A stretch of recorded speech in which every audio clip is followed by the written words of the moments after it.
Tenemos dos temas, uno de seguimiento y otro tema nuevo. Está con nosotros Octavio de la Torre y nos va a hablar del Buen Fin, que ya viene.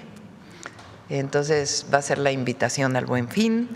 Y por otro lado le pedí a Citlali, porque hemos estado trabajando en lo que mencioné el día de ayer, que es que en todos los estados de la República sea delito penal el acoso, cómo se tiene que hacer eso,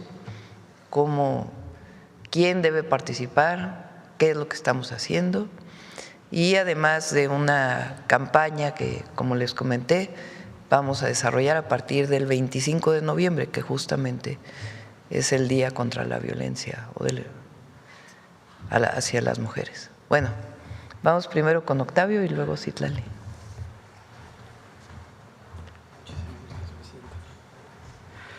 Muy buenos días y con su permiso, Presidenta. Este mes celebramos 15 años del Buen Fin, una iniciativa que nació desde el comercio y que se ha consolidado como la semana más esperada por miles de familias y negocios mexicanos. Este 2025, del 13 al 17 de noviembre, se va a llevar la fiesta, que es aún mayor y que queremos que tú, dueño de negocio familiar, empresario y empresaria del sector comercio, servicios, turismo, pero fabricante, artesano, productor, médico, hospital, universidad, escuela, experiencias turísticas, sean parte de la fiesta comercial más importante del año. Recuerden, porque cada año esperamos el Buen Fin y más que nunca. Este año proyectamos una derrama económica superior a los 200,000 millones de pesos con más de 200,000 negocios y empresas participantes. Que el dinero se quede aquí, en nuestras colonias, con nuestra gente. Ese es el espíritu que dio vida al Buen Fin hace más de 15 años. Registrar tu negocio es sencillo y tiene beneficios concretos. Primero, apareces en el sitio elbuenfinconcanaco.com.mx con visibilidad nacional. Segundo, tus promociones estarán verificadas y accesibles para todos los consumidores. Y fortaleces la confianza de tus clientes. Cuando compras donde vives, en las plazas, en los mercados, en los centros históricos, inviertes en tu comunidad. Eso también es el Buen Fin. Miren, a partir del 13 de noviembre va a estar disponible una aplicación, una app, el Buen Fin 2025, donde la comunidad podrá descargarla y podrá visualizar las promociones también en el portal elbuenfinconcanaco.com.mx. Les sugerimos lo siguiente: que ubiquen los comercios, los negocios familiares participantes y las promociones cercanas, que filtren las categorías y guarden sus favoritos. Y también, a través de este mecanismo, van a garantizar que sus compras se realizan en establecimientos formalmente y también registrados. Esta aplicación va a estar disponible el 13 de noviembre. Les recordamos a todas y a todos, recuerden, local, formal y conectado. Un negocio muy mexicano que se suma con orgullo a este Buen Fin. Y miren, también hay una sorpresa. La Lotería Nacional se suma a la celebración con un billete conmemorativo del 15 aniversario del Buen Fin. Una tradición que reconoce el esfuerzo del comercio grande, del comercio pequeño, del comercio de todo el país. Un billete con historia. Un premio para quien apuesta por México todos los días. Y también se tendrá el tradicional sorteo del SAT, en donde participan solo los negocios y los establecimientos debidamente registrados y los consumidores que realicen sus compras en los mismos. Ese sorteo se va a celebrar el 5 de diciembre y es un incentivo más para vender y comprar usando medios electrónicos. En este año sumamos dos iniciativas: la Asamblea Nacional de Empresas y Negocios Familiares G32, porque escuchar al país real, pues nos permite construir desde lo local, desde la base, desde el territorio donde están los negocios. Y también Viernes Muy Mexicano, como una plataforma que promueve el consumo local y comunitario todo el año y que se potencia en este Buen Fin. Recuerden, lo que funciona cada viernes también lo multiplica este fin de semana, porque no hay nada más poderoso que el comercio de barrio con espíritu muy mexicano. Y recuerden también, los negocios que se han registrado en el Viernes Muy Mexicano y en la gran escapada del Buen Fin del Turismo también tendrán la oportunidad de participar en este Buen Fin. Tenemos dos videos, uno porque nos recuerda las primeras fiestas comerciales del Buen Fin, que hacíamos en las cámaras de la frontera, en la Cámara de Frontera de Saltillo, en Ciudad Juárez, en Mexicali, Tijuana, Matamoros, Reynosa, Nogales, por mencionar algunas de las ciudades, y tenemos nuestro video tradicional. Adelante, por favor. A nuestros más de 2 millones de compañeros y compañeras integrantes de nuestra organización, comerciantes, turisteros, prestadores de servicios, pero también fabricantes, artesanos, productores, dirigentes de cámaras de comercio, y a nuestros compañeros dueños de negocio de sector específico de todo el país, los invitamos a que se sumen a la fiesta comercial más importante del año. Una fiesta que les da visibilidad a sus actividades, pero también democratiza las oportunidades. Les recordamos, regístrense en el Buen Fin con canaco.com.mx, suban sus promociones, difundan que son parte del Buen Fin 2025 y recuerden, la mejor venta es la que se hace en equipo. Cámara, negocio y gobierno, unidos para mover la economía local, la de barrio, la de cada colonia.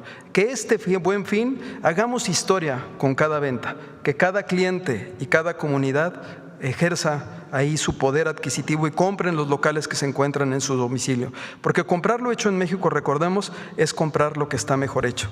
La verdad es que queremos agradecer sinceramente a usted, Presidenta, y por su respaldo constante, y al equipo de la Secretaría de Economía por impulsar con dedicación y compromiso este programa. Extendemos también nuestro reconocimiento a las y los integrantes del sector privado que conforman el grupo de trabajo, a todos y a todas. Felicidades por estos primeros 15 años de trabajo en equipo que hoy celebramos con orgullo. Muchísimas gracias.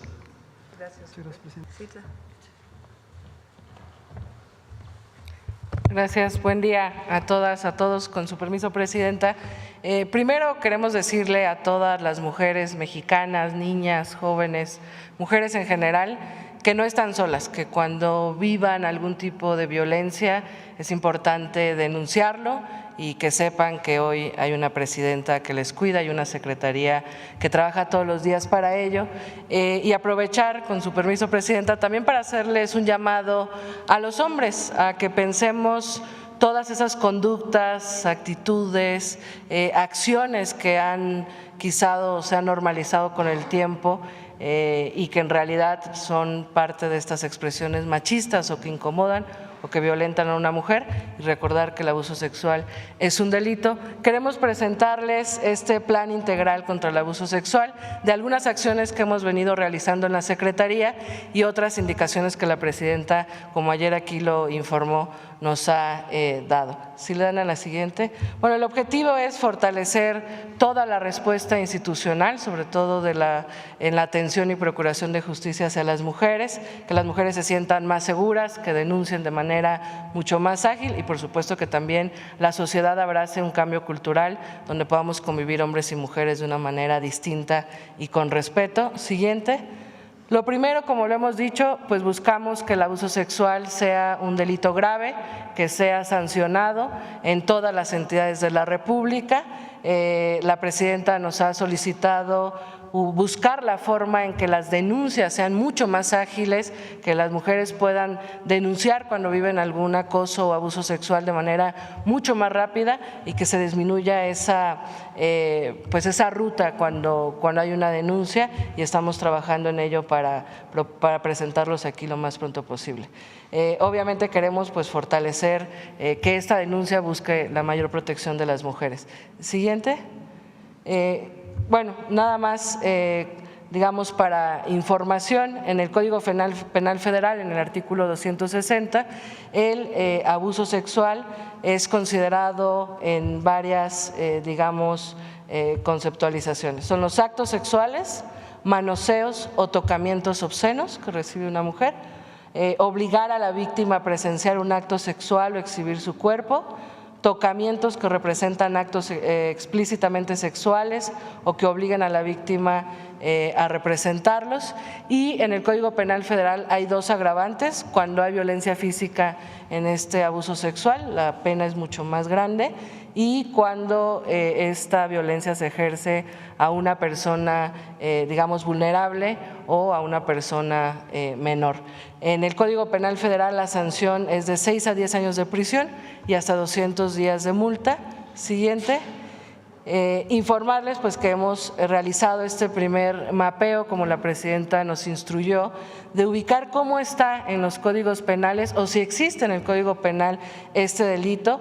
En 19 entidades federativas de la República existen amplios criterios, digamos, para fortalecer este delito con diversas agravantes. En cada entidad de la República hay diversas agravantes, que significa que si este abuso lo comete un servidor público es mucho más alta la pena, o las distintas situaciones en las que se comete.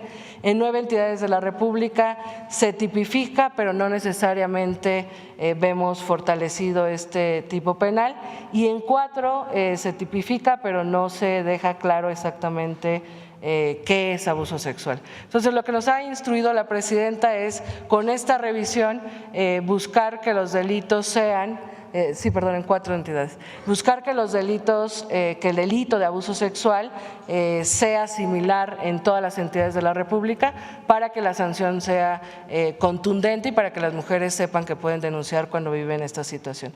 Siguiente. Para ello, informarles que hemos venido trabajando desde que la presidenta envió las reformas constitucionales y locales que protegen a las mujeres y que garantizan hoy la existencia en diversas leyes para sus derechos, en la revisión, armonización y homologación de las leyes en cada entidad de la República, para que las mujeres tengan acceso a sus derechos de manera similar según en el estado en el que vivan, que muchas veces es dispar. Hemos trabajado con todos los congresos locales y con el Congreso Federal, y con la senadora Malú Micher y la diputada Anaís Burgos, presidentas de las comisiones de igualdad de las cámaras federales. Teníamos ya justo convocado para el 13 de noviembre una reunión con las presidentas de la Comisión de Género de cada entidad federativa para revisar en general otras leyes, pero priorizaremos ahora esta ruta de homologación o de tipificación de este delito. Siguiente. Aprovechar, hemos estado dándole seguimiento. La presidenta nos instruyó desde el primer momento en el que se aprobaron estas reformas que se armonice en todas las entidades de la República. Vamos a seguir dándole acompañamiento con los distintos congresos locales para que en todas las entidades federativas esta protección legal exista de la misma forma. Siguiente. Muchas gracias. Bueno, y el otro punto es justamente generar campañas que promuevan mayor denuncia. Muchas veces las violencias que vivimos las normalizamos o no sabemos que son violencia o no sabemos incluso que son un delito. Entonces, bueno, estamos construyendo esta campaña que nos ha encargado la presidenta para sensibilizar qué es violencia y cómo promover más las rutas de atención y de denuncia. Recordarles que tenemos la Línea Nacional de las Mujeres 079 opción 1 y estamos fortaleciendo los protocolos para que se atiendan, se canalicen de la mejor forma estos casos de abuso sexual y violencia que se reciben. Siguiente. El cuarto punto es fortalecer, justamente creo que es el mayor reto al que nos hemos enfrentado, que ministerios públicos, fiscalías, jueces, juezas actúen con perspectiva de género y con sensibilidad cuando una mujer acude ante dichas autoridades. Desde marzo firmamos un convenio con la Comisión Nacional de Tribunales de la República que convoca a todos los presidentes de los tribunales locales y estamos trabajando en la mano para esta mejor garantía de justicia. Y ahora, a raíz también de este plan, pues estamos buscando la Conferencia Nacional de Procuración de Justicia, que reúne a todas las fiscalías de los estados para trabajar en que este proceso de denuncia sea más rápido, siguiente, y en poder capacitar pues al personal de dichos espacios o autoridades. Siguiente. Bueno, entonces buscamos capacitar, fortalecer, que exista formación especializada con ministerios públicos, fiscalías, jueces y en general todas las autoridades de procuración de justicia. Queremos convocar o vamos a convocar a las secretarías de movilidad y transporte de todas las entidades de la República para implementar protocolos contra el acoso, el abuso sexual, tanto en espacios públicos como en el transporte público, y queremos trabajar, como la presidenta en su momento lo hizo cuando fue jefa de gobierno en la ciudad, para capacitar al personal y a conductores de transporte público, que muchas veces este tipo de abusos ocurren en el transporte público y quizás a veces los operadores no saben cómo prevenirlo o no saben cómo canalizarlo. Siguiente. Y bueno, creemos que es importante, la presidenta siempre nos ha insistido que la prevención es fundamental, la atención que mejore para las mujeres cuando denuncian, pero también creemos que es importante el cambio cultural, que socialmente reflexionemos cómo construir una nueva relación entre hombres y mujeres con igualdad, con respeto, y como ya lo dije, bueno, tendremos esta campaña para que las mujeres conozcan lo que es violencia, puedan denunciar de mejor manera, pero también creemos que es importante dirigir campañas a los hombres rumbo a este cambio cultural y esta vida, digamos, sin violencia en la relación en que tenemos hombres y mujeres, y bueno, campañas en general para fomentar la denuncia y campañas contra el abuso sexual. Siguiente, finalmente, el 25 de noviembre es el Día Internacional de la Eliminación de la Violencia contra las Mujeres y ahí, Presidenta, podríamos presentar avance de esta ruta y sería el arranque de esta campaña.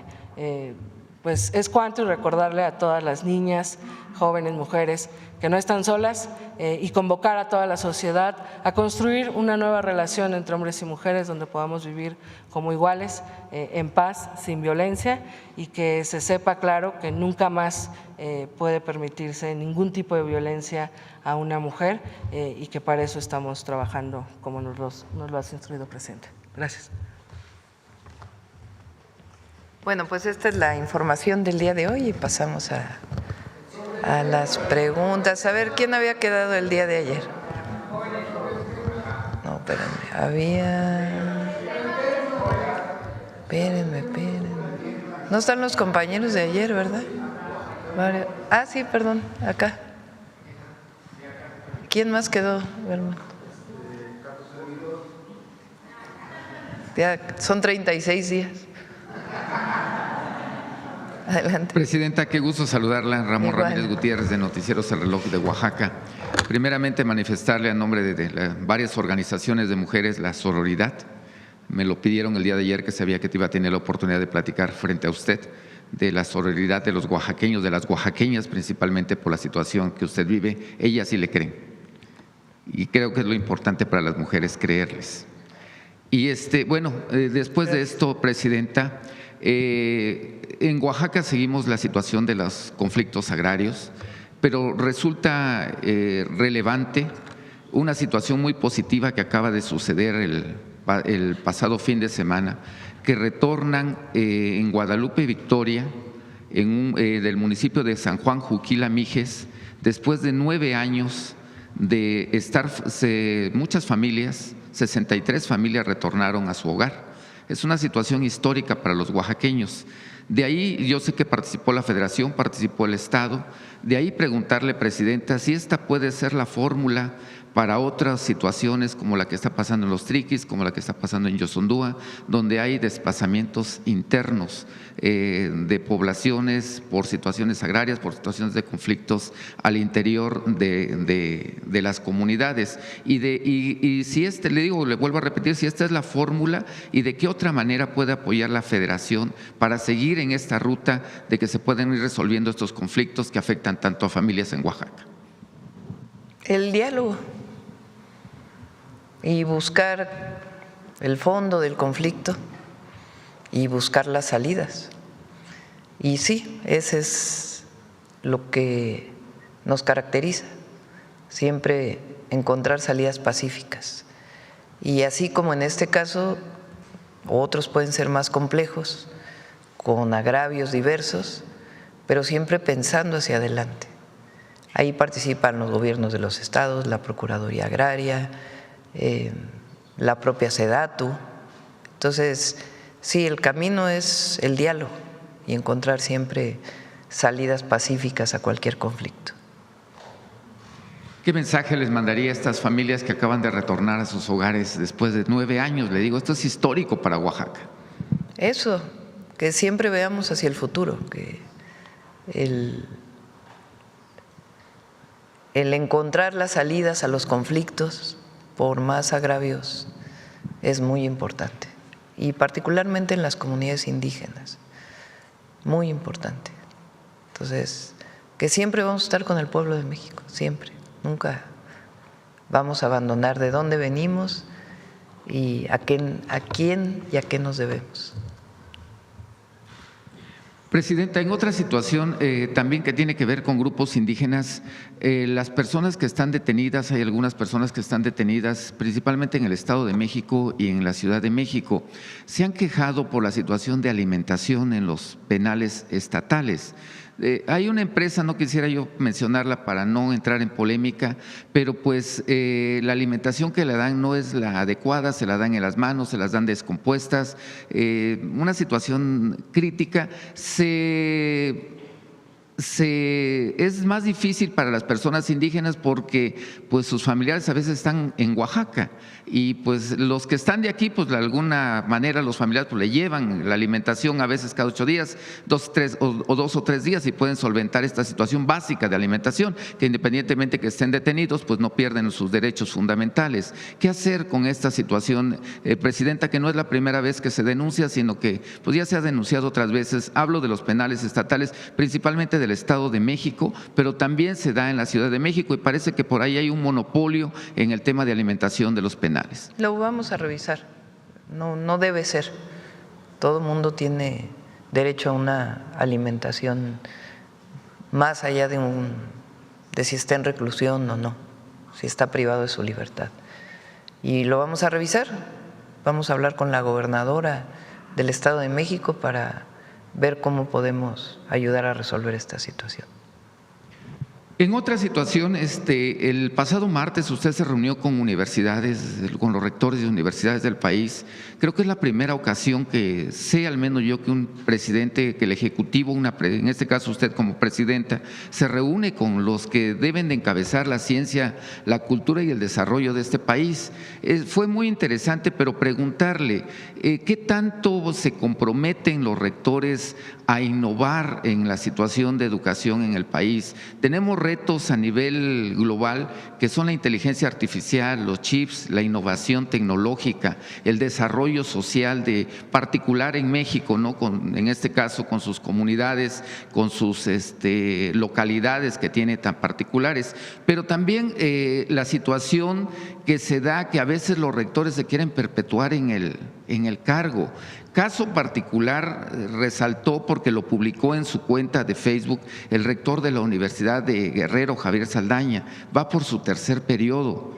Y no solamente eso, sino que el Congreso le aprueba en forma general, no sé si tuviera dedicatoria para él, que se puede quedar otros años más, estaría 17 años en la rectoría, si es que se termina esto. ¿Qué hacer principalmente en la innovación, pero también para que los rectores, pues, en este país que no aprueba la reelección, pues, o usted cómo lo ve como presidenta, sobre todo desde su enfoque científico? Hay autonomía en las universidades estatales. Sin embargo, nunca es bueno la perpetuidad de ningún cargo. Tiene que haber renovación, siempre es bueno eso, pero ya le toca, pues, en algunos casos es elección, eligen directamente estudiantes, profesores. En otros casos son juntas de gobierno, en otros casos son elecciones indirectas, consejos universitarios, que a su vez son elegidos por estudiantes y profesores, pero siempre es importante la renovación. Ahora, el martes lo vamos a presentar aquí la próxima semana, un ejercicio muy interesante. Se llama la plataforma Saberes MX. Es una plataforma gratuita. El objetivo es que todas las instituciones de educación superior públicas puedan incorporar cursos de diferentes saberes, desde una clase de matemáticas, de álgebra, de cálculo, hasta aprender una lengua indígena, hasta cómo cambiar baterías de un vehículo, hasta aprender cómo se usa la inteligencia artificial, en fin, una plataforma muy diversa de saberes. Ya está lista la plataforma, ya está en línea y se va a ir alimentando. El objetivo es que de manera gratuita cualquier mexicano o mexicana pueda acceder a un curso. Y queremos que las universidades sean parte de ello. ¿Qué otro objetivo tiene? Hoy vamos a ir a el Tecnológico de Tláhuac, porque vamos a presentar un curso de inteligencia artificial y manejo o administración de datos para jóvenes totalmente gratuito. Presencial para 10,000 jóvenes y a distancia para el que se quiera inscribir. Ahora es muy común que la certificación del conocimiento no la den las universidades, sino empresas, que tienen su derecho a hacerlo. Sobre todo las empresas vinculadas con la informática o con el conocimiento de los datos, todas las empresas que conocemos, que son muchísimas. El objetivo es que también las instituciones públicas o las instituciones públicas, además de dar un título por haber estudiado una carrera universitaria, puedan certificar conocimientos, la propia institución pública. De tal manera que se abre el acceso al conocimiento para quien estudie en la universidad de manera presencial o en el tecnológico, en la educación superior pública, pero también en línea. Y que quien lleve un curso, lleve los exámenes del curso, pueda certificarse en el curso. Y eso abre la posibilidad para todas las edades. Si alguien de 70 años, 80 años quiere aprender a usar una computadora, pues ahí puede estar. O las nuevas técnicas de cómo subir un documento a una nube o cualquier otra cosa que hoy se desarrolle, o cómo usar la tecnología, pero también, como digo, aprender desde inglés hasta purépecha. Es una plataforma grande de saberes, humanísticos, científicos, técnicos, de información, y que sean las propias universidades e instituciones públicas y la propia Secretaría de Educación Pública quien certifique estos conocimientos. De esa manera no solamente pues es en beneficio de la persona y el reconocimiento de la educación como derecho a su más amplio acceso, sino también pues que un joven se pueda certificar en determinado conocimiento que le permita acceder a un empleo distinto del que hoy, si no tiene esa certificación, no lo tiene. Entonces es un ejercicio muy importante y solo se puede hacer con la colaboración de las instituciones públicas. Si no, pues difícilmente un grupo lo podría estar haciendo. Esa fue la convocatoria que hicimos. Ya pueden ustedes conocer esta plataforma, Saberes MX, y con todo detalle la vamos a presentar la próxima semana aquí en la mañanera para que se sepa qué contenidos tiene, cómo se construye, por qué hablamos de esta certificación o calificación o títulos, diplomas que se pueden obtener a través de esta plataforma. Y el día de hoy lo vamos a hacer especialmente para los jóvenes del Tecnológico Nacional de México, porque ahí se van a dar estos cursos de manera presencial. Es parte de lo que también vamos a presentar antes de que acabe noviembre, de este gran proyecto que llamamos México País Innovador, que tiene que ver con nuestra historia, nuestra grandeza cultural, pero también el que emprendamos un rumbo hacia la incorporación pues, de científicos, académicos, estudiantes, jóvenes, pues en todo este proceso tecnológico y de información que se está dando en el mundo entero y que lo queremos hacer como mexicanos, no solamente al acceso de lo que hoy existe en las empresas globales. Entonces es un esfuerzo muy importante. Claro, aproveché para decirle a los rectores que hay que hacer austeridad republicana en todas las universidades, que si bien hay autonomía, pues es muy importante que no se destinen los recursos a más burocracia, a parafernalias del poder que había antes, a gastos suntuarios, a tener oficinas de representación en el mundo entero, que puede ser que tenga su objetivo, pero las actividades sustantivas de una institución de educación superior son la enseñanza, la docencia, la investigación y la difusión. Y ahí tienen que estar principalmente los recursos. Y acercarse a los jóvenes. Ha habido también un divorcio entre autoridades y estudiantes. Y es muy importante pues que se recupere, que escuchemos a los jóvenes y que les demos pues lo que necesitan, sobre todo, o en particular, hablando de instituciones de educación superior, a los jóvenes estudiantes, a las y los jóvenes estudiantes. Entonces, para eso fue la reunión. Gracias, presidenta. Ya por último, pues nuevamente esperándola en Oaxaca cuando su agenda se lo permita. El día de ayer estuvo con agua con nosotros el titular y uno de los grandes retos también que se tiene a nivel nacional, y lo digo particularmente por Oaxaca, son las plantas tratadoras de aguas residuales.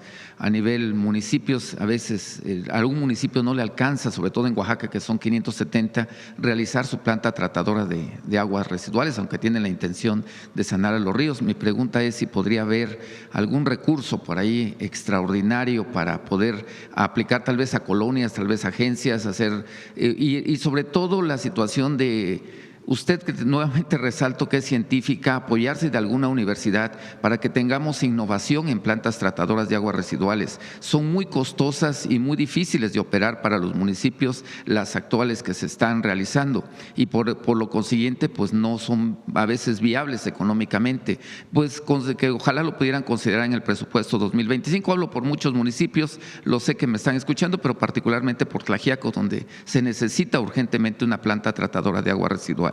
Sí, no hemos ido a Tlaxiaco, vamos a ir pronto, pero desde Coahuapan, que cuando fui ahí justamente nos pararon, cuando nos paramos ahí en Coahuapan se acercaron, me bajé ese día de la camioneta y justamente una de las cuestiones que pedían eran las plantas de tratamiento para evitar la contaminación a los ríos.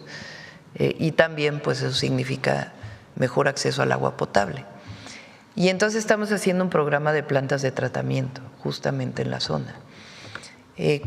Tienes razón, no solamente es la construcción de la planta, sino la operación, que a veces es muy cara para el municipio y se abandonan. Entonces también es parte del proyecto, cómo vamos a hacer que esas plantas sean financiadas para su operación, que tiene que ver pues con que a lo mejor no sean parte de la operación municipal, sino ya de la operación estatal junto con Conagua. Entonces es parte del trabajo que se está haciendo, particularmente en la zona mixteca de Oaxaca. Gracias, presidente.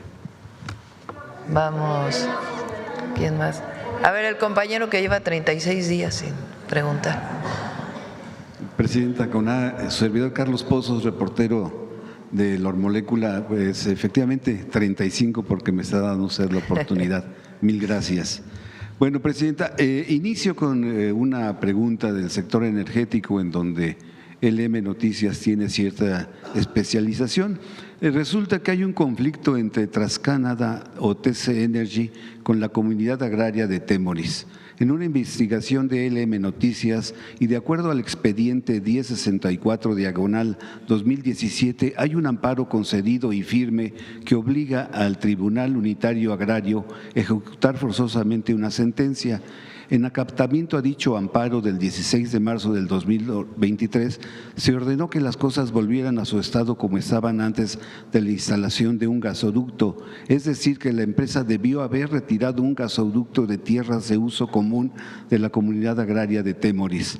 La empresa no ha querido cumplir con esa disposición y todo parece indicar, y subrayo, todo parece indicar que hay una cierta complicidad entre la Comisión Federal de Electricidad Electricidad y la Secretaría de Energías, porque pues argumentan que el tubo no se va a sacar de ahí porque es de funcionamiento de seguridad nacional.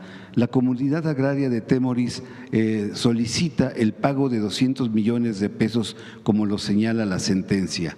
La pregunta es, Presidenta, ¿qué le responde a todos los habitantes de la comunidad de Temoris que llevan 10 años viendo violar sus derechos humanos y agrarios? Ellos confían en usted y esperan el cumplimiento de la sentencia favorable hacia la comunidad. En su desesperación, Presidenta, advierten que de no cumplirse con esa demanda, bloquearán la zona para impedir que se siga explotando e incumpliendo con la sentencia. ¿Cuál sería su respuesta? Igual que en el caso de los conflictos agrarios, tiene que haber diálogo. Se requieren gasoductos en el país. Este gasoducto tiene muchísimos años. Y, por ejemplo, tenemos planteado que la planta de Tula, que usa combustóleo, que contamina mucho, pues sea de gas natural. Entonces hay que llevar el ducto de gas natural hasta ahí. No se pueden hacer los proyectos como se hacían en el pasado, en contra de las comunidades. Tiene que ser con las comunidades. Lo que ha habido ahí, pues, es un agravio de la época, como tú bien dices, son hace 10 años, en donde lo que se quería era pasar contra las comunidades, no hacerles caso y solamente darle la razón a un gasoducto contratado para que lleve gas natural a una termoeléctrica. Entonces lo que tiene que haber es diálogo, sentarse. Si no pasa por ahí, ¿por dónde puede pasar el gasoducto? Entonces eso es lo que les digo, que no vamos a pasar nunca por encima de una comunidad indígena, jamás. Para eso además hay consulta indígena o consulta pública, y lo que se tiene que hacer es hablar y decir qué necesidad tenemos. ¿Es factible que pase por aquí? No, no es factible que pase por aquí. Bueno, ¿por dónde puede pasar? Para que la comunidad de Tula, los habitantes de Tula se puedan beneficiar de una planta que tenga gas natural, o que los habitantes del sureste se puedan beneficiar de que haya gas natural. Entonces, nunca pasar en contra de las comunidades, sino sentarse a platicar. Ahora, cuando ya hay una sentencia, pues hay que revisar la sentencia. Pero lo que hay que establecer son las condicionantes para que pueda haber el paso de uno u otro acción que beneficia a otra población, porque así es en este caso. Y siempre se puede lograr. Yo estoy convencida que siempre se puede lograr cuando no actúas en contra de una comunidad. Claro, muy distinto a cuando es un beneficio privado, que también hay que hablar con las comunidades cuando hay un proyecto privado, si se quiere o no se quiere. Nunca actuar en contra del pueblo y buscar siempre un diálogo para que otras comunidades que se van a ver beneficiadas y requieren un derecho de paso, pues pueda hacerse un diálogo y ver de qué manera sí se puede hacer, sin pasar nunca de manera autoritaria en contra del pueblo. Gracias por su respuesta. Presidenta, no tuve la oportunidad de preguntar sobre el tema de la tormenta atípica.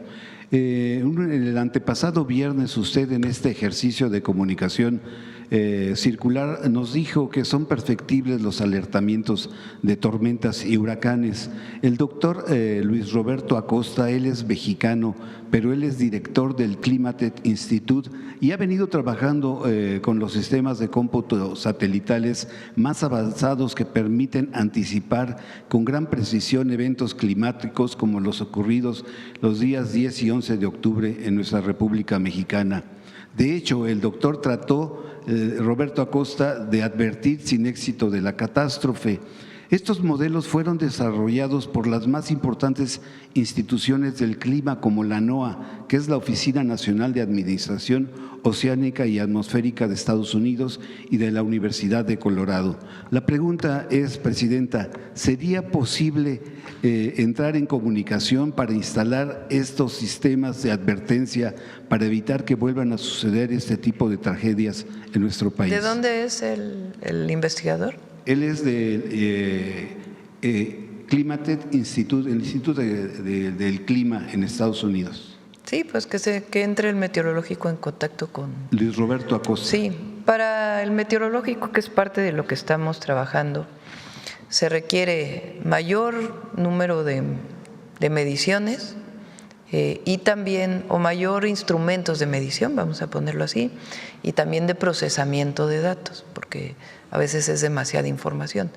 ¿Se acuerdan que cuando presenté aquí el programa integral hacia adelante, después de estas lluvias intensas en 5 estados, uno de los puntos era mejorar, junto con la comunidad científica, el pronóstico y el alertamiento que decíamos, para que pueda venir en los teléfonos el alertamiento, pero que tengamos la certeza de que el alertamiento está basado en datos científicos y cómo se comunica. Entonces, esta es una parte, lo está desarrollando Rosaura, la secretaria de Ciencia, Tecnología e Innovación, y le pedimos que entre en contacto con él. Bien, Presidenta, la gobernanza y la gobernabilidad en el país requiere de la participación de sectores como la iniciativa privada, que aquí está el presidente de la Concanaco, y de los trabajadores, entre otros sectores. El CCE habrá un relevo de presidente de Francisco Cervantes en la segunda semana de noviembre. Ya se registraron o se registrarán más bien los aspirantes del 6 al 11 y podrán hacer proselitismo del 14 de noviembre al 5 de diciembre. Son 4 los candidatos: Juan Cortina, expresidente del CCE, José Medina Mora, expresidente de Coparmex, Julio Carranza, expresidente de la Asociación de Bancos de México, y Sofía Belmar, expresidenta de la Asociación Mexicana de Instancias de Seguros. Presidenta, es tiempo de mujeres. ¿Por quién sería su simpatía en la próxima dirigencia? No, que decidan las y los empresarios, eso no nos corresponde a nosotros, no son aquellos tiempos donde el presidente decidía quién estaba en cada lugar. Y finalmente, Presidenta, me adelanto al 20 de noviembre, que pues como me está tocando cada 35 días, pues no me tocaría preguntarle. Entonces me adelanto a las festividades del 20 de noviembre, cuando se cumple un aniversario más de la Revolución Mexicana, que me prometió mayor justicia, libertad, igualdad y democracia para todos los mexicanos. También habrán de cumplirse 120 años desde que el presidente de Estados Unidos, Woodrow Wilson, ordenó a su general John Pershing, con más de 10,000 efectivos, organizar la primera misión punitiva con el pretexto de capturar a Pancho Villa en Chihuahua. Los lamentables hechos en Michoacán, donde recientemente asesinaron al empresario limonero Bernardo Bravo y al expresidente municipal de Uruapan, Carlos Manso.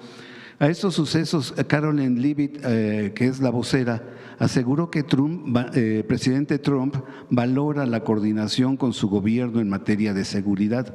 Textualmente dijo: puedo hablar en nombre del presidente y decir que estamos presionando continuamente a México para que haga más por combatir el tráfico de drogas y los carteles de la droga dentro del país. Estamos colaborando con ellos en todo lo que podemos. La portavoz hace esta declaración luego de que la cadena NBC asegura que el presidente Trump está planeando ataques militares en contra de instalaciones y líderes de cártel de la droga en territorio mexicano como parte de su campaña del narcotráfico en el Caribe y el Pacífico. Usted ha dicho aquí que eso no va a suceder.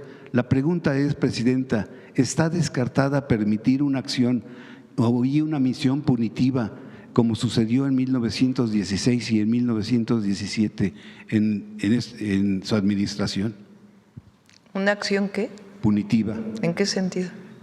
Pues el que envíen tropas, así lo hizo en 1916 el presidente Wilson, y ahora pues no se enviarían tropas, se enviarían drones, es lo que se ha dicho en la cadena NBC. ¿Está descartado? Estoy leyendo un libro de Felipe Ávila, que es el director del Instituto de las Revoluciones, ¿no?, sobre Carranza, un personaje, un héroe, un dirigente de la Revolución Mexicana que tiene sus claroscuros, pero muy interesante, se lo recomiendo, la historia de Carranza. Bueno,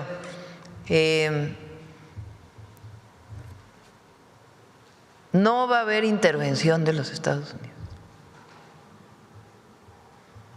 No va a haber. Sencillamente porque hay un pueblo unido en contra de cualquier injerencismo, intervención. Porque ningún mexicano o mexicana, más que unos cuantos, que son la absoluta excepción, no quiere que haya intervención ni injerencismo. Pero segundo, hemos privilegiado el diálogo y tenemos un marco de entendimiento con el gobierno de los Estados Unidos, que no incluye bajo ninguna circunstancia el injerencismo, la intervención, sino la colaboración y la cooperación. México es un país libre, independiente y soberano. Y así debe ser. Los principios con los que se negocia con cualquier gobierno extranjero parten siempre en nuestro movimiento y a quien representamos, que es al pueblo de México, de la no intervención. Además, ya lo dije una vez aquí, si llegara a haber una amenaza real que no tenga que ver con estas filtraciones o supuestas filtraciones, porque ni filtraciones son, en algún medio internacional, pues tenemos el himno nacional, ya lo dije, un soldado en cada hijo te dio. Muchas gracias, Presidenta, por la oportunidad.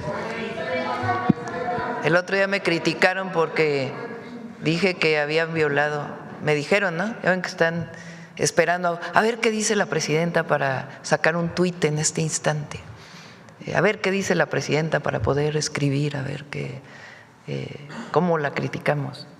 Entonces dije, un soldado y una soldada en cada hijo te dio. Y dijeron que estaba violando el himno nacional. Bueno, a ver, vamos. ¿Quién? A ver, la compañera y luego acá.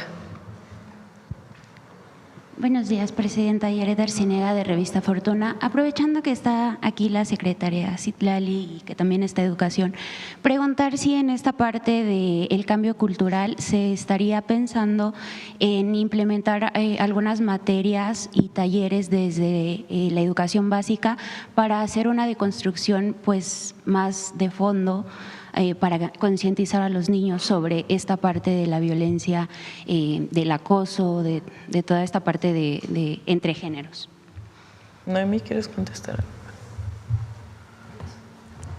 Gracias. Muy buenos días a todas y a todos. Recientemente, en el mes de mayo, se publicaron los lineamientos para la erradicación del abuso sexual y violencia sexual de las escuelas de educación básica. Ahorita se están armonizando todos los protocolos de las 32 entidades. La Ciudad de México ya está publicado, Michoacán también. Desde la Subsecretaría de Educación Básica se está dando el acompañamiento justo para esta armonización, que comprende estos lineamientos, además de las instancias correspondientes donde las escuelas pueden tener información sobre las dependencias municipales y estatales a dónde dirigirse. También se incorporó una jornada de concientización sobre la gravedad del abuso sexual y la violencia sexual infantil, que tuvo lugar el pasado 8 de septiembre y que se busca sea una campaña permanente en las escuelas de educación básica. También todos estos, más que una materia, más que una asignatura, la perspectiva de género, la erradicación de la violencia de manera general y también en específico hacia las mujeres, forman parte ya de los contenidos curriculares que estamos trabajando en la educación básica. Muchas gracias, secretaria. Presidenta, antes que nada comentar que Revista Fortuna ya recibió la información de COFEPRIS respecto a la instalación de la mesa de trabajo en la que participa el sector de medicamentos en las plataformas para pues analizar qué está sucediendo con la venta de fármacos a través de pues estas ventas, estas plataformas digitales, donde podría estarse presentando o perdiendo la trazabilidad de los productos. También investigamos las propias plataformas digitales y los los marketplaces, pues tienen denuncia de fraudes, pero pues al parecer la venta de medicamentos podría ser también simulada como entre particulares. Nada más agradecer la información y decir que seguiremos con el tema, Presidenta. Sí, vamos a darle seguimiento, es muy importante. Muchas gracias, Presidenta. En otro tema, en estos días en los que se aprovecha el enrarecimiento del ambiente para pues tratar de potenciar cualquier enfoque negativo sobre las políticas públicas que aplica este gobierno, queremos preguntarle sobre el supuesto recorte a los institutos de salud como el de nutrición, considerado uno de los centros médicos y de investigación más importantes pues de México y de América Latina.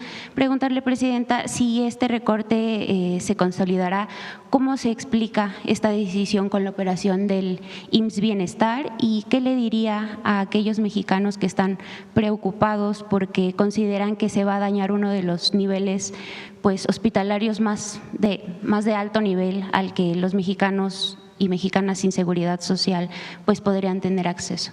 No hay recorte, no hay recorte.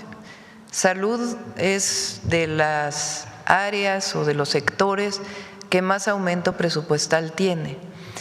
El tema es que se cambió la manera en la presentación de los datos. Entonces puede llegar a parecer que los institutos nacionales tienen menos presupuesto, pero en realidad los presupuestos vienen de otros fondos. ¿Por qué se hizo este cambio? Para facilitar y disminuir la burocracia.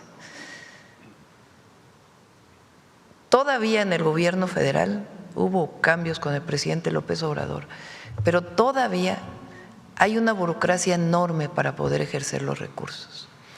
A veces hay una contratación y se tarda 2, 3, 4 meses en que esté el contrato y después de esos 4 meses de que esté el contrato, de aquí que se hace el pedimento y después del pedimento, en fin, este proceso burocrático que estamos tratando de disminuir al máximo para beneficio de la gente, para que no haya burocracia, no se preste a corrupciones y que sea mucho más ágil y transparente el ejercicio de los recursos, también pasa por la reasignación de los presupuestos en diferentes bolsas, digamos, para que pueda salir de manera directa. Entonces, por eso pudiera llegar a parecer, si se compara con otros años, que hay una disminución del presupuesto, pero no hay disminución del presupuesto, ni para los institutos nacionales de salud, ni para todos los estados que tienen IMSS Bienestar, ni los fondos federales que van a los estados que no tienen IMSS Bienestar. Presidenta, ¿se espera que con el IMSS Bienestar disminuya el número de casos que necesiten acudir a un hospital de alta especialidad? Estamos fortaleciendo la atención primaria. Muchas veces una persona no va a citas continuas con el médico o tiene algún padecimiento y se automedica para no ir al centro de salud, o a lo mejor no fue bien tratado, sencillamente no hay cuidado en su salud y después tiene problemas. Y llega al hospital directo, ya con un padecimiento mayor. Entonces, nuestro objetivo es fortalecer, claro, también los de alta especialidad, pero que la atención primaria, ahí donde puede haber prevención, atención adecuada, en el momento adecuado, algún padecimiento, alguna enfermedad, se trate desde el primer nivel. Por eso también tiene que ver con las rutas de la salud, orientar los medicamentos de acuerdo a un comité de salud y un protocolo. Todo esto tiene que ver con el fortalecimiento del nivel primario de la salud. Ahora, tanto en las unidades de medicina familiar del IMSS, las clínicas del ISSSTE y los centros de salud del IMSS Bienestar, estamos buscando lo que llamamos los centros de salud de atención ampliada, que tengan un pequeño quirófano, que tengan 2 o 3 espacios para poder tener una estancia más larga, de tal manera que la atención pueda ver con enfermedades, padecimientos o incluso con partos no complejos que puedan ser atendidos directamente en el centro de salud y que no se tenga que ir al hospital general. Entonces, sí hay una orientación en nuestro gobierno a fortalecer la atención primaria de la salud. Incluso el ISSSTE, por ejemplo, tomó la decisión de hacer más consultorios, no el centro de salud completo, pero pequeños consultorios con su pequeña farmacia que puedan atender en las comunidades más apartadas a los maestros, a las maestras que forman parte del ISSSTE. Entonces, sí es parte del programa que hemos venido presentando. Muchas gracias, Presidenta. En otro tema, Presidenta, hace algunos meses en una entrevista con Revista Fortuna, el presidente del COMCE, del Consejo Mexicano de Comercio Exterior, Sergio Contreras, nos dijo que en un país como México, con una extensión territorial de 2 millones de kilómetros, el desafío de la seguridad pues no es menor y que si bien los empresarios les gustaría seguir observando acciones contundentes en materia de combate a la delincuencia para aumentar los volúmenes de producción y exportación, reconocen que el país pues ha demostrado una gran resiliencia y que a pesar de todos los problemas pues sigue creciendo. El problema, nos dijo pues el presidente del COMCE, es que los shocks de violencia distraen a los empresarios, quienes a veces tienen que dar pasos atrás y reinventarse. Presidenta, ¿qué les diría a los empresarios que sí están invirtiendo en México, que luchan todos los días frente a pues la intención de distraerlos, argumentando que no se está avanzando en materia de seguridad? El martes vienen, como lo he mencionado, vamos a presentar los resultados de los índices delictivos en México. Son datos duros que se registran en las fiscalías de los estados y en la Fiscalía General de la República. Ahí ustedes van a poder ver pues la tendencia en homicidio doloso, en robo de vehículo. Por supuesto que situaciones como la que se vivió del homicidio del presidente municipal de Uruapan, de Carlos Manzo, pues evidentemente nos alertan y hacen que fortalezcamos nuestra estrategia de seguridad. Pero hay muchos delitos que vienen a la baja. Entonces es importante escuchar a todos los sectores, ver qué planteamientos hacen, en dónde hay problemas, pero también es importante darle seguimiento a la estrategia que hemos definido y cómo van los indicadores en distintos lugares de la República. Entonces, si quieren el martes podemos abundar más en esto y los escuchamos, porque escuchamos a todos. Yo recibo a mucha gente en Palacio Nacional y cuando salgo también escucho a muchísimas personas, desde una comunidad indígena hasta los empresarios de mayores recursos económicos de nuestro país. Escuchamos a todas y a todos y buscamos, si son solicitudes claras, atenderlas en todo sentido. Pero el martes vamos a presentar los resultados de la estrategia. Muchas gracias, Presidenta. Por último, si nos permite, se nos permitiría dejarle o entregarle nuestra revista que sí, en algún momento le comentamos y que nos dijo que le gustaría leer el artículo. Sí. Muchas gracias, Presidenta. Gracias. Bueno, a ver. Ah, dije acá, ¿verdad? Perdón. Gracias. Buenos días, Arturo Pavón, de Efecto Colateral. Presidenta, preguntarle antes que nada sobre lo que habló la secretaria Citlali de las agravantes.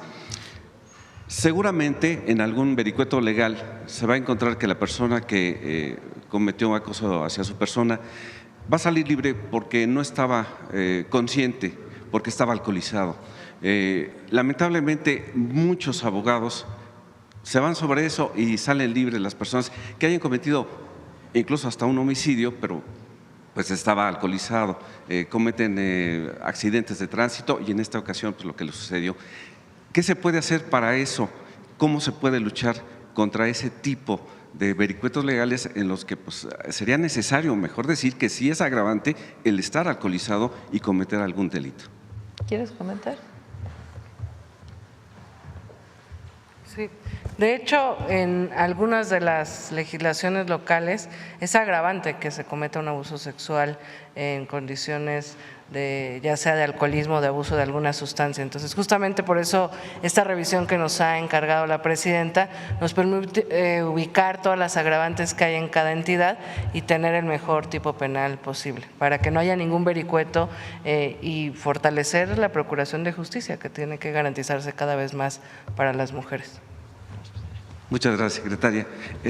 Mi segunda pregunta es, ayer estuvimos en conferencia de prensa con el gobernador Alejandro Armenta.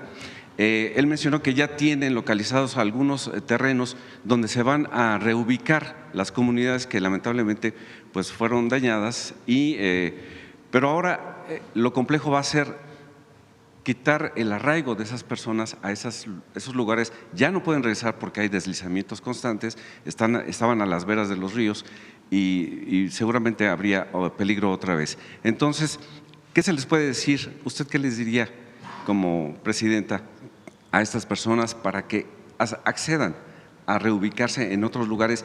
Y en este caso, ¿de dónde salía el presupuesto para las nuevas viviendas? Porque bueno, no entrarían en el presupuesto del Infonavit.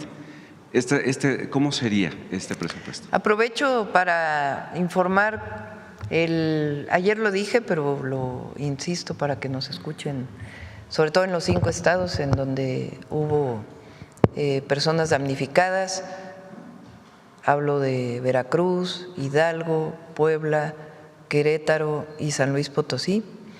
El lunes 10 inicia la distribución del segundo apoyo a través del Banco de Bienestar. Entonces, para que estén pendientes, se les envía, como todos tienen su teléfono, se les envía un mensaje vía telefónica para decirles en dónde se van a dar, dónde van a estar las mesas de bienestar y del Banco del Bienestar para poder dar el segundo apoyo. El primer apoyo ya se dio, quedan solamente 3 localidades que todavía no tienen acceso carretero en Hidalgo y que se sigue trabajando. Son más las que todavía no tienen acceso carretero, pero los compañeros de bienestar han llegado hasta el último rincón caminando para poder dar los recursos. Entonces, el primer apoyo de 20,000 pesos ya fue dado a cerca de 100,000 familias y vamos ahora con el segundo apoyo, que depende de qué daño tuvo la vivienda. Además, va a haber apoyo para comercios y apoyo para las parcelas que fueron afectadas por las lluvias. Bueno, este es el primer tema. Segundo, nada se hace por obligatorio, se hace por convencimiento. De todas las zonas que recorrí, hay incluso personas que nos lo piden. Nos queremos reubicar porque sabemos que aquí si vuelve a crecer el río, vamos a volver a tener problemas. Entonces hay muchísimas personas que están pidiendo la reubicación. ¿Qué es lo que se hace? La SEDATU va a los lugares y habla igual familia por familia y se les plantea: esta zona tiene que reubicarse, la reubicación es en este lugar, y se plantea pues la forma de construcción para poder restituir las viviendas. Es a través de la Comisión Nacional de Vivienda y vamos a reorientar una parte del programa de vivienda para el bienestar de la Comisión Nacional de Vivienda a estos proyectos. Entonces, en el 2026, una buena parte de los proyectos de la CONAVI van a ser para la reubicación de las viviendas. Si hay personas que están afiliadas al Infonavit, entonces el Infonavit entra de la misma manera para poder hacer la reubicación. La mayoría están convencidos y si hay una persona que no está convencida, no se le puede obligar, sino sencillamente notificarle que está viviendo pues en una zona de alto riesgo. Muchas gracias. Buen día, presidenta. Eunice Cruz, de NX Noticias. Respecto a la visita del presidente de Francia, preguntar quién de su gabinete la acompaña y qué temas van a abordar. Me acompañan, obviamente, Relaciones Exteriores, Economía, está Cultura, el INA, Hacienda, Rosaura, Ciencia, Tecnología e Innovación, viene obviamente la embajadora de México en Francia, Blanca Jiménez, José Alfonso, lo invitamos a que nos acompañe. Ese es el equipo. Y respecto a los temas que van a abordar. Va a ser primero se hace el recibimiento, después hay una reunión privada. Repito, a nosotros nos interesa mucho el envío de un códice. A ver, ¿por qué no explicas? José Alfonso, ya lo habías explicado una vez, pero la importancia para México del envío de este códice. Vamos a hablar de relación económica, de el acuerdo comercial que se renueva en el 2026 con la Unión Europea y cómo va a participar Francia, esencialmente, y colaboración en temas de ciencia, cultura e innovación. Adelante. Gracias, Presidenta, con su venia. Buenos días a todas y a todos. De manera muy sintética, en el tema de los intercambios de códices, se estará hablando acerca de la importancia de activar una comisión especial que nos permita tener a la brevedad, dentro del marco de una serie de actividades que le harán saber a nuestra presidenta y que será de conocimiento del presidente de Francia, sobre el bicentenario de relaciones entre México y Francia, y dentro de este marco el Códice Azcatitlán, cuya importancia es fundamental para conocer el desarrollo de lo que fue México-Tenochtitlan desde su fundación hasta el principio del siglo XVII. Allí vamos a conocer quiénes eran los gobernantes mexicas que permanecieron después de la conquista como titulares de los 4 barrios y de Tlatelolco, qué tipo de actividades hacían. En fin, va a ser de enorme interés para el pueblo mexicano. En cuanto al Códice Borbónicus, ese sigue otra ruta que es la legislativa. Ese tema se tratará de forma distinta y en paralelo, no en la visita, toda vez que haya avances a ese respecto en la Asamblea Legislativa Francesa, en donde ya hubo una nueva iniciativa de restitución de patrimonio cultural a pueblos africanos, que abre la oportunidad de tratar el caso México en particular sobre este códice que es propiedad de la Asamblea Nacional y que una comunidad ñañú ha solicitado de manera formal a la Asamblea Parlamentaria su restitución. Es cuanto. Muchas gracias. En otro tema, respecto al plan que acaban de presentar, mencionaban que se van a hacer campañas, difusión y demás. Bueno, pues actualmente cuentan con la cartilla de los derechos de las mujeres. Preguntar cuántas de estas se han entregado. Citla, ¿cuántas cartillas? Bueno, se han distribuido en todo el país 25 millones de cartillas. La estamos repartiendo en asambleas, que ya estamos por terminar, de hecho, Presidenta, 600 asambleas en todos los municipios, escuchando propuestas de las mujeres justamente para recibir propuestas de qué más podemos hacer para combatir las violencias. De hecho, platicábamos con Noemí, se han repartido 6 millones de cartillas en las secundarias, en las clínicas, hay voluntarios que han solicitado en la página entregar con sus vecinos, con sus vecinas, en sus comunidades, en los centros libres, y bueno, podemos pronto, si la Presidenta nos lo permite, presentar en qué lugares se ha entregado en todo el país.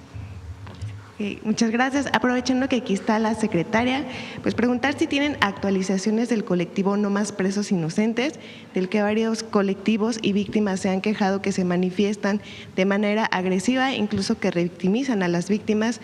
Pues bueno, la secretaria había comentado en junio que mantendría diálogo con la fiscal Berta Alcalde Luján y con el secretario de Seguridad Pablo Vázquez Camacho para pedirles que se investigue y se sancione a estas personas. Preguntar si han tenido algún avance en esta investigación.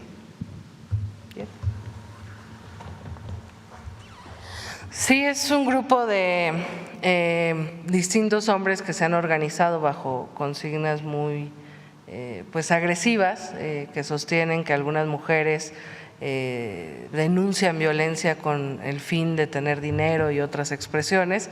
En algunas audiencias incluso han llegado de manera agresiva cuando una mujer está en un proceso jurídico.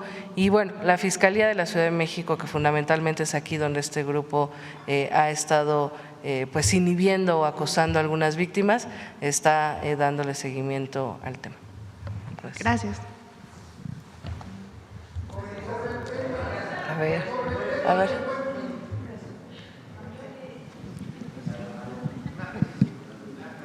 Buenos días, Presidenta. Buenos días, Eduardo Esquivel Ancona, de Domo de Cristal.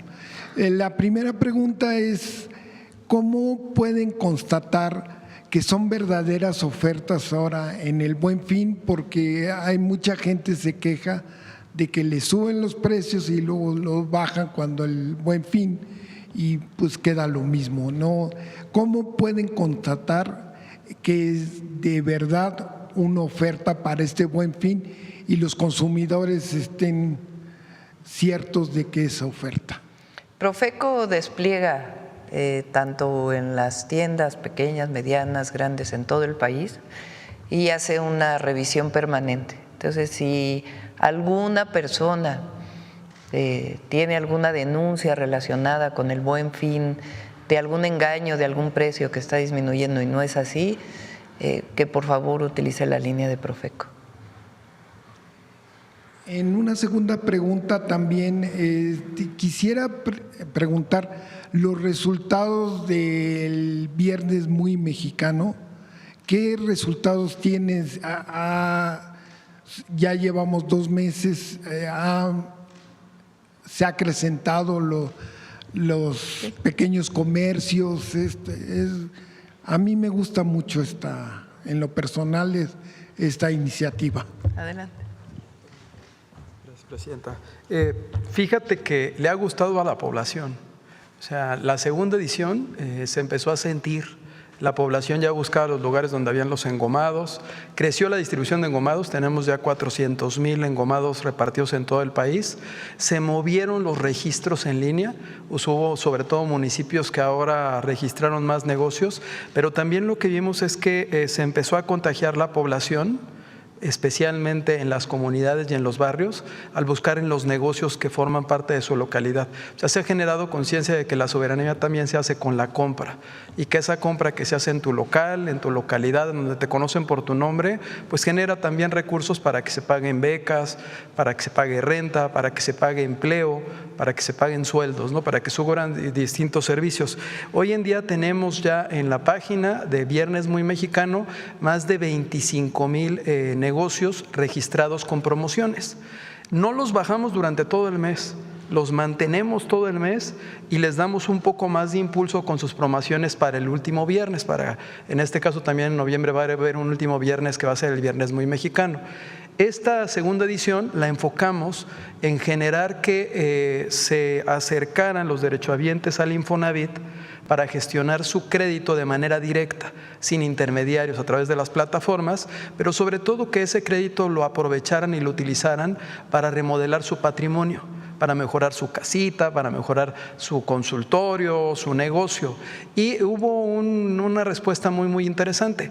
Crecieron en ciertas entidades algunos servicios. Fíjense, en lugares que son turísticos, creció en gran parte la parte de registro de negocios que tienen que ver con ferreterías, con servicios de pintura, con productos que están enfocados en mejora del hogar. Y en otras partes que pudiéramos pensar que son más industriales, creció los restaurantes, los servicios de hospitalidad también se subieron médicos. O sea, no nada más se está contagiando al comerciante, al que está en las localidades. Este mes vamos a extender la cobertura y vamos a repartir más de 150,000 engomados más. Y las cámaras de comercio están saliendo a través de la estructura que tenemos para ir repartiendo los engomados e invitando a que se registren. ¿Qué te ayuda a que tu producto sea visible? O sea, no nada más es el objetivo de que logres hacer la compra, sino también tú buscas el propósito de que se puedan ver. Y estamos subiendo productores, fabricantes, y con las plataformas digitales empezamos a implementar un mecanismo para ayudarles a vender. Entonces está siendo muy interesante porque los artesanos, los que tienen hecho en México, pero también hay hecho en Veracruz, Herencia, Tabasco, hay distintos distintivos del país, están aprovechando estos mecanismos para promover. Y va creciendo. ¿Qué tuvimos testimonios? De los negocios que subían, decían en las páginas y nos mandaban, ya vendí, y me buscaron y me encontraron, y también de compradores. O sea, es muy solidario el negocio familiar y es muy solidaria la comunidad. Sí ha sido un éxito. Y sí, también en estos casos, así como en el Buen Fin, Profeco es una gran plataforma para estar vigilando.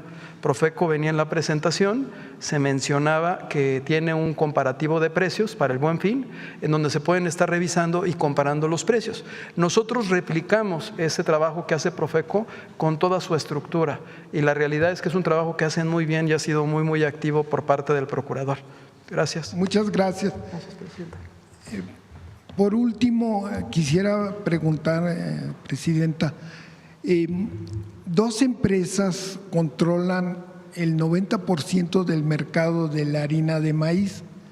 Estas empresas pues, son grandes consumidoras es su materia prima, el maíz blanco, y lo están comprando pues, muy abajo del precio por su actitud monopólica. ¿Usted o su gobierno ha podido hablar con estas empresas para que paguen más la tonelada de maíz blanco y pues tenga un arreglo este problema? Ya sabemos que esta cotización del maíz blanco lo mezclan con el maíz amarillo transgénico en la bolsa de granos de Chicago, y entonces viene un problema. ¿Usted, su gobierno, ha podido hablar con estas empresas para que suban pues lo compren a un precio más justo? Sí, de hecho lo están haciendo. El acuerdo al que se llegó con varios productores de maíz es que debido a que el precio del maíz este año por la sobreoferta es muy bajo a nivel internacional, no es en México, a nivel internacional.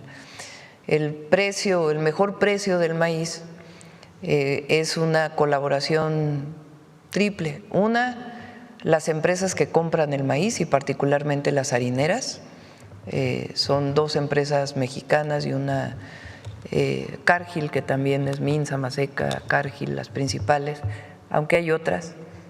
Pero que las principales empresas harineras lo compren a mejor precio, que no utilicen el mercado de valores solamente y la puesta en México en sus bodegas como precio, sino que le den más al productor. En algunos, depende mucho, digamos, de el lugar, pero sí están aportando. Y eso fue gracias a que la Secretaría de Agricultura y Desarrollo Rural, el secretario lo sentó y se llegó a un acuerdo. Además aporta, decía, es tripartita, el gobierno estatal o los gobiernos estatales también están aportando una parte y la otra la aporta el gobierno federal. Queremos que esto se lleve a un acuerdo de más largo plazo, que no solo sea ahora porque hubo esta protesta o porque, aunque no se proteste, de todas maneras es una demanda legítima porque el precio está bajo, sino que logremos generar una condición para que haya este apoyo de manera permanente. Y estamos trabajando ya, incluso se puede llevar a nivel de ley, pero por lo menos en un acuerdo que se sostenga en el largo plazo. Esa es parte de lo que estamos trabajando. Además, el gobierno de México apoya en 2 o 3 programas principales. Uno es Producción para el Bienestar, un apoyo anual de una vez que se le da a cerca de 2 millones de pequeños productores de maíz principalmente, aunque no solo, pero la gran mayoría es maíz. La otra es el fertilizante gratuito, que hoy es producido por Pemex. Pemex, SADER le compra a Pemex el fertilizante y se distribuye de manera gratuita a pequeños productores, principalmente de maíz. Y además está el programa Sembrando Vida. Entre los 3 programas, Sembrando Vida tiene cerca de 39,000 millones de pesos, Producción para el Bienestar cerca de 16,000, si mal no me acuerdo, y alrededor de 17,000 fertilizantes. Ese es el apoyo que se está dando al pequeño productor. Además de eso, la próxima semana espero lo presentemos, es un proyecto que venimos trabajando con especialistas del maíz, con productores, con defensores de Sin Maíz No Hay País, para poder apoyar todavía más al maíz nativo, al maíz blanco, el maíz criollo, a todas las razas, variedades de maíz que se producen en México para que no se pierdan. Y este programa lo vamos a presentar ya muy pronto, que es un apoyo adicional a través de distintos mecanismos que permitan que el productor de maíz, para su autoabasto y para el mercado, pueda tener un precio justo de su producto. Entonces, eso es muy ambicioso y sí, se le está exigiendo a las empresas harineras que sean parte de este acuerdo de precios más justos. Muchas gracias. Sí. Vamos. A ver, vamos. A ver, Alma, que hace rato que no preguntas. Presidenta, yo quisiera preguntarle a la Secretaría de la Mujer o a usted misma si tienen datos de cuántas denuncias por acoso se han presentado a nivel nacional y si hay una estimación de cuál sería la cifra negra, porque ahí es donde se refleja también la problemática. ¿INEGI tiene una encuesta? ¿Tienes los datos del número de denuncias? Sí, hay en lo que va del año 25,070 denuncias por abuso sexual en concreto. Siempre hay una cifra gris, por supuesto, pero por eso parte de esta campaña que la presidenta nos ha solicitado de que las mujeres sepan que pueden denunciar y que deben denunciar para poder acompañarlas en estas violencias. Y de esas denuncias, ¿cuántas llegan a término o cuáles son las que se atienden? Bueno, son en realidad 25,000 carpetas ya abiertas, ¿no? Seguramente denuncias hay más, pero ya como carpetas de investigación que inicia todo el proceso son 25,000. ¿Y sabe usted, secretaria, cuántos acosadores han sido detenidos a partir de estas querellas que se presentan? No tengo el dato a la mano, pero lo conseguimos y se los mandamos. Gracias. Ahora, del INEGI tiene una encuesta donde dice que 45% de las mujeres ha vivido un abuso en México, o sea, prácticamente la mitad. Y lo que queremos con este proyecto no es solamente, digamos, en el papel. Una mujer que vive un abuso en su camino al trabajo, durante el transporte público, en la calle, muchas veces no denuncia porque lleva tiempo. Primero, porque no necesariamente le reciben la denuncia del Ministerio Público. Y después ella tiene que trasladarse al Ministerio Público, dar su información y no necesariamente puede llevar una prueba, sino sencillamente su dicho. Eso es lo que queremos que se legisle, que sin cometer, es decir, no se trata tampoco de que haya injusticias, que se denuncie sin que haya ocurrido, pero que realmente la mujer tenga un espacio de denuncia que sea ágil, que sea expedito y que permita que realmente se haga la investigación para que se lleve a las detenciones.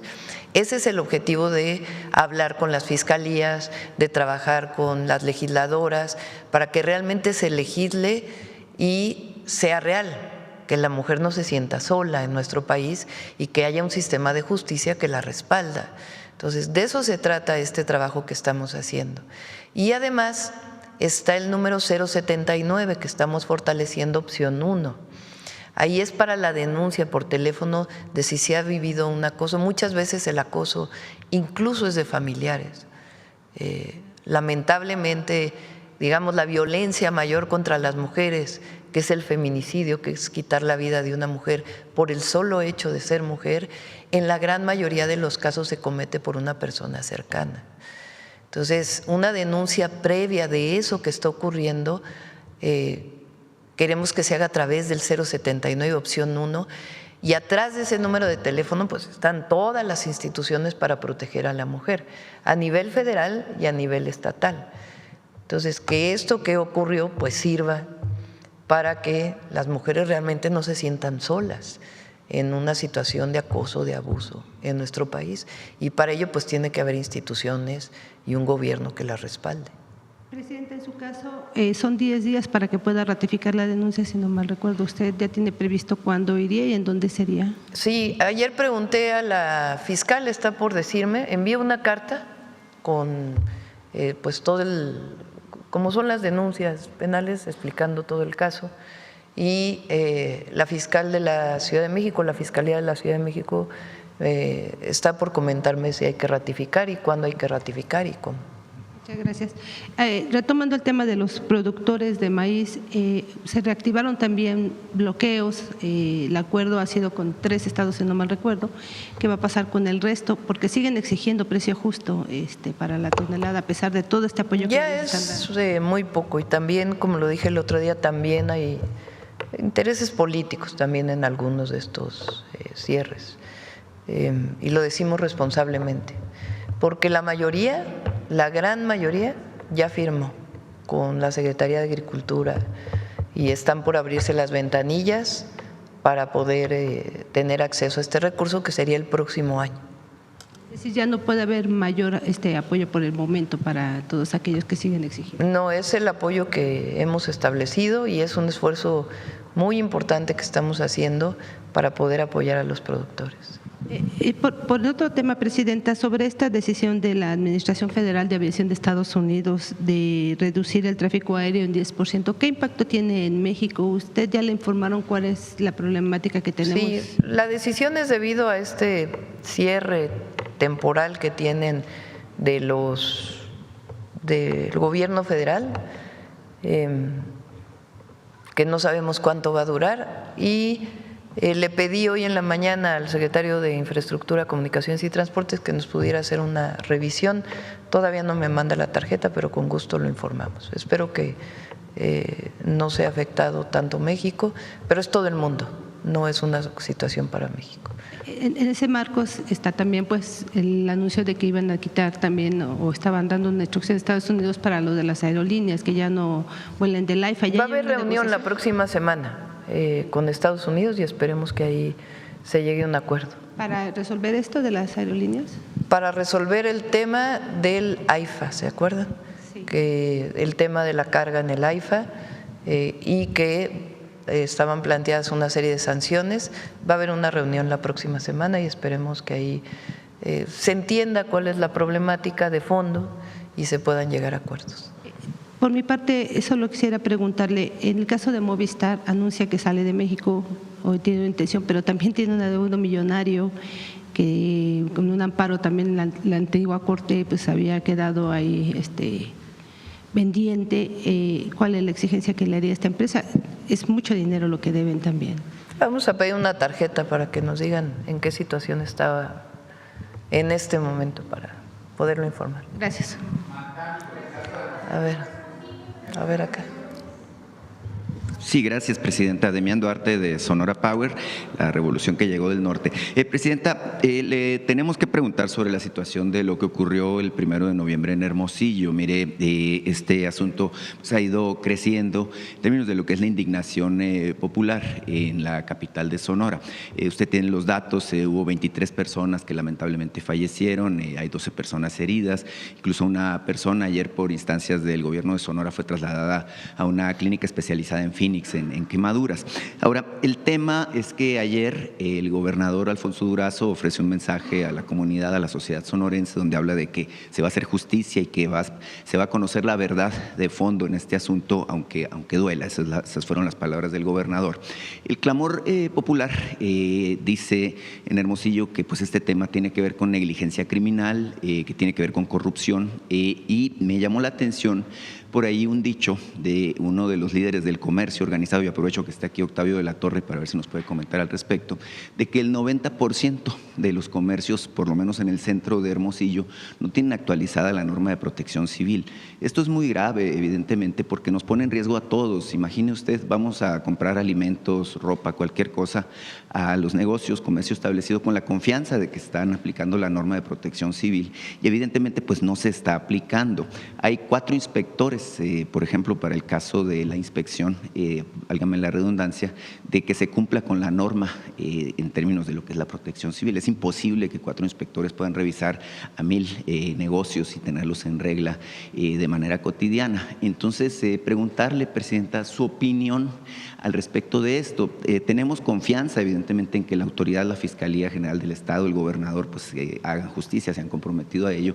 Sin embargo, es un tema que va más allá del ámbito de lo local. Por cierto, también los directores de protección civil, tanto del Estado de Sonora como el de Hermosillo, fueron cesados ayer de sus funciones para que no interfieran con la investigación que se está llevando a cabo.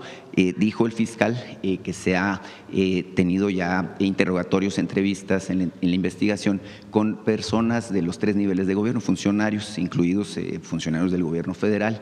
Se asume, bueno, que la CFE en particular tiene alguna responsabilidad, puesto que lo que explotó fue un transformador. No era de la propiedad de la CFE, pero tiene responsabilidad en términos de la inspección del funcionamiento. Entonces, pedirle su punto de vista al respecto y ver si Octavio de la Torre nos puede comentar de la situación del comercio en general. Gracias. En una situación así, es una situación tan triste, tan lamentable, primero pues la obligación de toda autoridad es atender a las víctimas y creo que se ha estado haciendo bien en el caso del gobierno de Sonora, estar muy cerca de todas las familias y poderles apoyar en todo lo que se requiera. Después es la investigación, que se haga justicia, la investigación profunda, las causas de por qué ocurrió esta lamentable situación. En efecto, parece que fue un transformador que estaba dentro de la tienda y entonces de ahí pues hay que deslindar responsabilidades, tanto de los dueños. La primera responsabilidad es de quien tiene un negocio. La autoridad, pues por supuesto, tiene la responsabilidad de inspeccionar y que las leyes sean adecuadas y inspeccionar conforme a las leyes, pero tiene que haber una responsabilidad muy importante de quien administra o quien tiene un negocio. Porque tener un negocio pues lleva una responsabilidad, sobre todo cuando hay tantas personas que puedan acceder a una tienda. Entonces tiene que haber el deslinde de responsabilidades, en qué circunstancia estaba el transformador, hacer la investigación para que la Fiscalía del Estado pueda decir esto fue lo que ocurrió y estas son las responsabilidades. Por otro lado, lo que establece la propia legislación de atención a víctimas tiene que ver con la reparación hasta donde se pueda y lo acepten las familias, y segundo, la no repetición.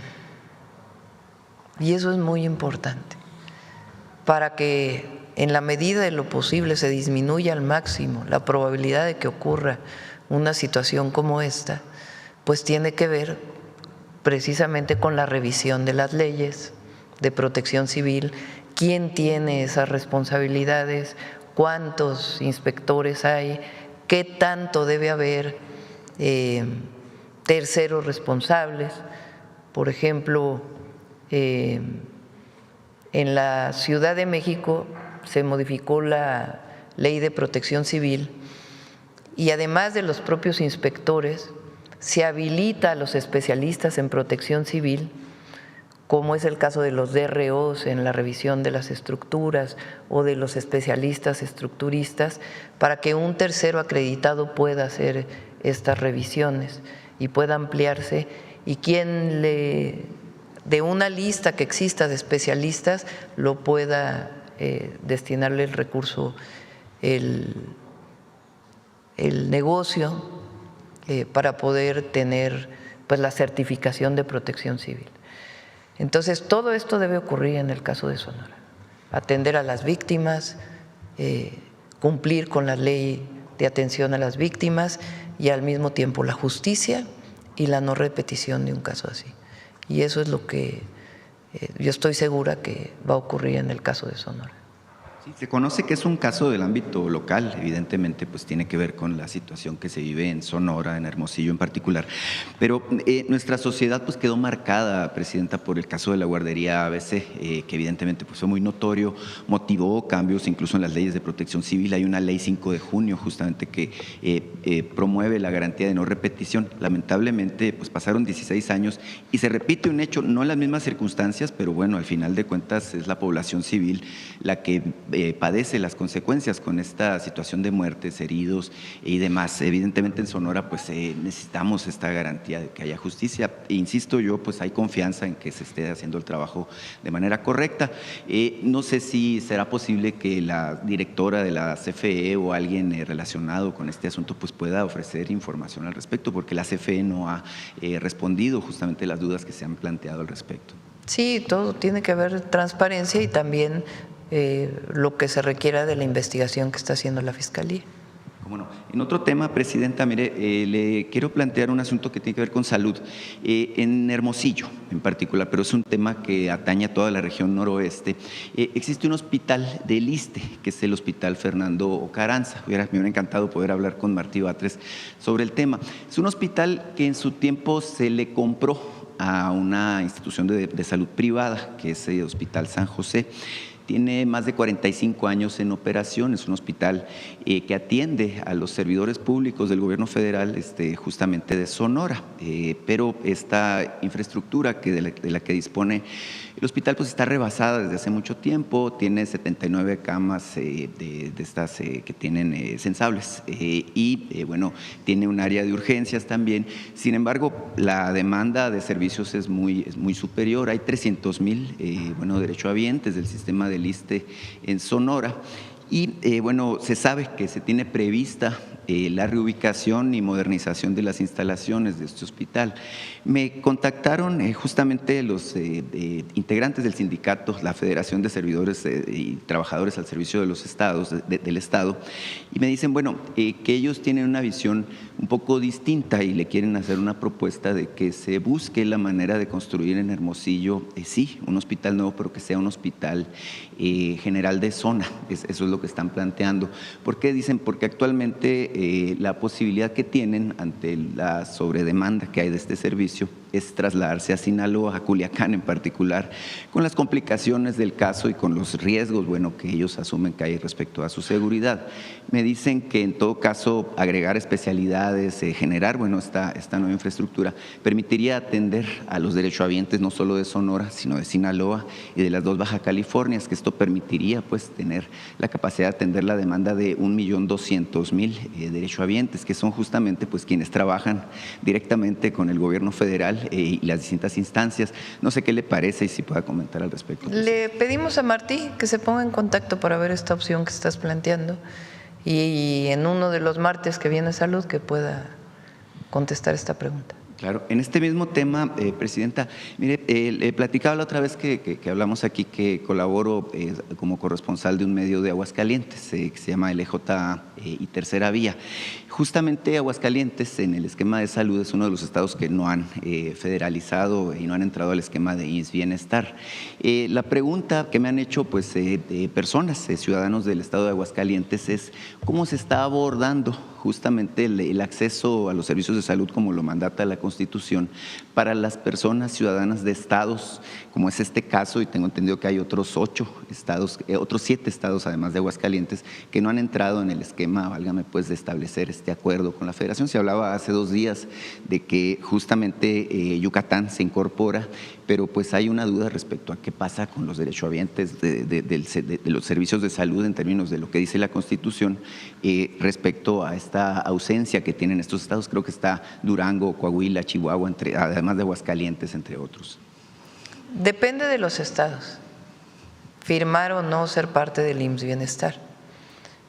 Siempre es mejor ser parte del IMSS Bienestar, tienen acceso a basificación los médicos, a más recursos, porque se incorporan los recursos federales con los estatales y eficientar pues muchísimos procesos. En el caso de Aguascalientes, pues no han decidido no entrar al IMSS Bienestar. Entonces, todo lo que tiene que ver con la atención a la salud fuera del ISSSTE y el IMSS en Aguascalientes es responsabilidad del gobierno del estado. Sí, cómo no. Bueno, es un tema importante, evidentemente, porque pues los ciudadanos al final… Va a presentar, lo iba a presentar este martes, pero no había terminado el estudio. Alejandro, salió ahí en un medio de que es mejor el servicio de los estados que no tienen IMSS Bienestar, pero eso es falso. Alejandro iba a presentar 3 gráficas, le dije mejor que sea completo, y lo va a presentar. Este martes viene seguridad y luego viene salud, y se va a presentar este estudio de cómo diferentes indicadores oficiales que incluyen a todos los estados muestran que son mejores los servicios de salud del IMSS Bienestar que los que no están inscritos al IMSS Bienestar. Claro, es importante el tema, puesto que al final del día los ciudadanos de esos estados pues no tienen la culpa, ¿no?, de la afiliación política o partidista del gobierno que esté en el momento pues en esas entidades, ¿no? Entonces, obviamente, es una inquietud reiterada. Pero es una decisión de los gobiernos. Sí, cómo no. Presidenta, por último, mire, le quiero plantear un tema sobre ferrocarriles. Hay un asunto muy interesante de la línea ferroviaria de Coahuila a Durango. Es una vía férrea de casi 1,000 kilómetros de extensión que fue concesionada en 1998 por un periodo de 30 años. Mire, es interesantísimo porque los concesionarios son socios en 50%, uno es Industrias Peñoles, esta compañía minera, y por la otra mano está Grupo Acerero del Norte, que es la controladora AMSA. Sabemos que esta controladora pues ha estado en problemas, controlada por Alonso Ancira, por cierto, y que está en proceso de liquidación.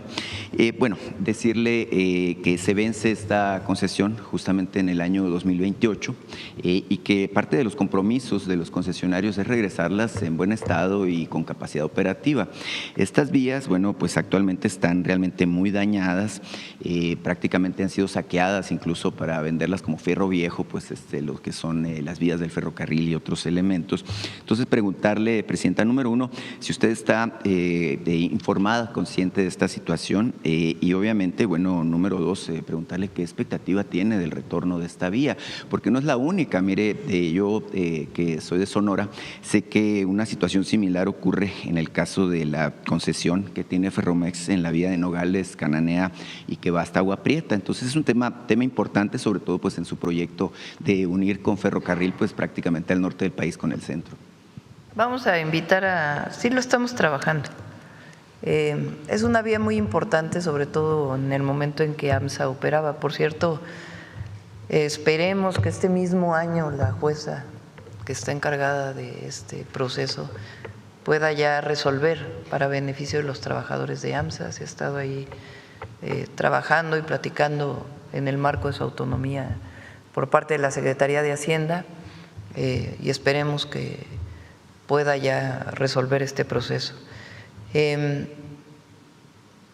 Esa vía del tren se utilizaba mucho para el transporte de carbón, para el funcionamiento de AMSA. Entonces, queremos que se resuelva AMSA y que realmente lo tome otra empresa y que, aparte de la justicia que se tiene que hacer, que se retome para poder darle empleo a todos los trabajadores y que se recupere esta zona industrial tan importante para Coahuila. Entonces, a partir de ahí ya también vamos a definir el tema de la vía del tren. Entonces, en otra ocasión con gusto lo platicamos. Claro. Muchísimas gracias, Presidenta. Cerramos.